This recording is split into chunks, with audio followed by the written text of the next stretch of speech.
आज हम लोग जो चैप्टर स्टार्ट करेंगे सेल स्ट्रक्चर एंड फंक्शन।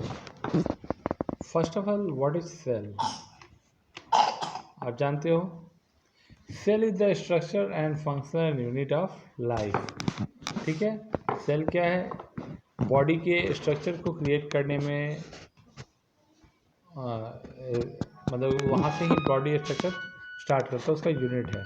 ऐसे फंक्शनल यूनिट भी है, तो इसको थोड़ा सा आप रीड करोगे। Different set of organisms perform the various functions you have listed. In this chapter, you shall learn about the basic structure unit of the organ, which is the cell. Cell क्या हो गया? तो basic unit structure हो गया किसी organ का।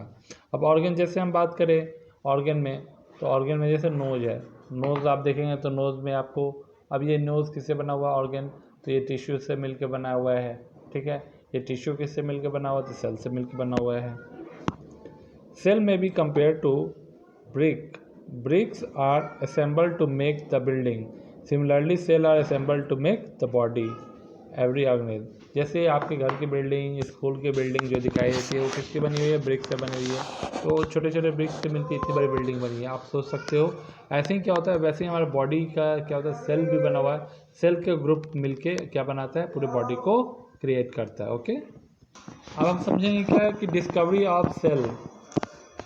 तो Robert Hooke in 1665 observe slice of कॉक under a simple magnifying device. Robert Hooke क्या बताया? तो उन्होंने एक मैग्नीफाइंग डिवाइस बनाई थी। उसको चेक करने के लिए उन्होंने 1665 में क्या किया कि अलग अलग चीज़ों का ऑब्जर्व कर रहे थे। उन्होंने कॉर्क जो होता है, कॉर्क मतलब क्या होता है? बार्क ऑफ द ट्री जो होते हैं उसका एक पार्ट लिया और उसमें देखा उन्होंने देखा तो उनको क्या दिखाई दिया? 3 स्लाइस में अलग अलग उनको कोटिंग दिखाई दी, अलग अलग सराउंडिंग्स दिखाई दी, तो उन्होंने उसका नाम सेल दिया। ओके, तो वही होता है cork is the part of the bark of a tree. He took thin slices of cork and observed them under the microscope. He noticed partition boxes or compartments in the cork slice. उस cork slice में उन्होंने अलग अलग partitions देखे और पूरे partition का नाम लाइक दैट है ना। रॉबर्ट हुक ने जो देखा था, उन्होंने ये छोटे छोटे पार्टीशंस देखे थे, ये छोटे छोटे पार्टीशंस उन्होंने देखे थे, तो इसीलिए उन्होंने सेल नाम दिया। अब ये सोचने का सेल ही क्यों नाम दिया उन्होंने? क्योंकि सेल एक ग्रीक वर्ड है, उसका मीन्स होता है स्मॉल रूम। तो उन्होंने वही छोटे छोटे रूम्स बने हो, उस हिसाब से उन्होंने नाम सेल दिया। This boxes appear like a honeycomb. जैसे आपने मधुमक्खी के छत्ता देखा होगा, उसमें क्या होता है कि आपने देखा छोटे छोटे छेद होते हैं, वैसे उनको लगा। He also notice that the box was separate from the other by the wall और partition. Hooke coined the terms cell of each box. What Hook absorbed as box or cell in the cork were actually dead cell. मतलब क्या उन्होंने जो देखे तो वो dead cell थे। Okay, cell of the living organism could be observed only after the discovery of improved microscope. फिर आगे में जब improved microscope से उसकी डिस्कवरी देखा गया, very little was known about the cell for the next 150 years after Robert Hooke observation. मतलब उसके से जो अप्रूव्ड माइक्रोस्कोप से ऑब्जर्व किया गया वो उनके लगभग 150 ईयर्स बाद ऑब्जर्व किया गया, हुक के ऑब्जर्वेशन के बाद से। Today we know that lot about cell structure and its function. तो आज की डेट में हम सेल के स्ट्रक्चर और फंक्शन के बारे में बहुत कुछ जानते हैं कंपेरिजन दैट टाइम। ओके, क्योंकि अब हमारे पास क्या है, हाई मैग्नीफाइंग ग्लासेस पड़े हुए हैं जिसके थ्रू हम क्या करते हैं, उसको एब्जॉर्ब कर पाते हैं।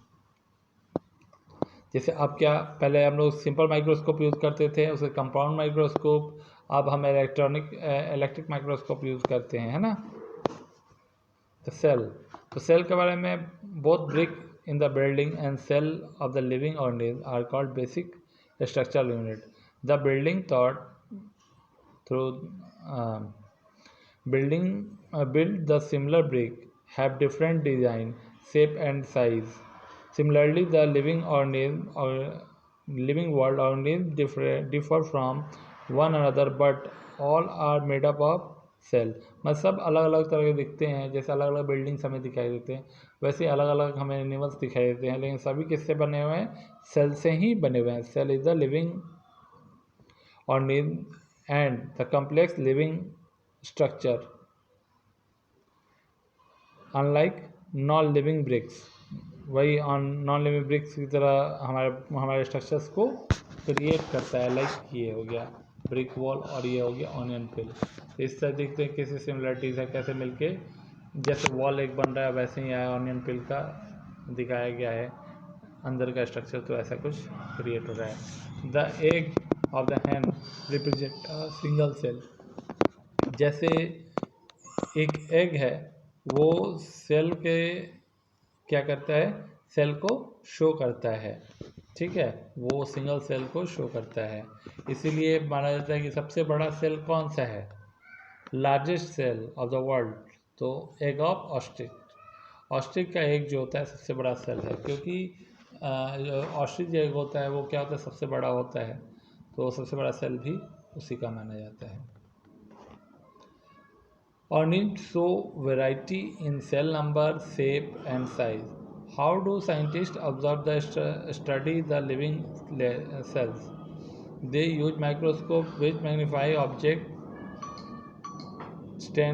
Dyes are used to color part of the cell to study the detailed structure.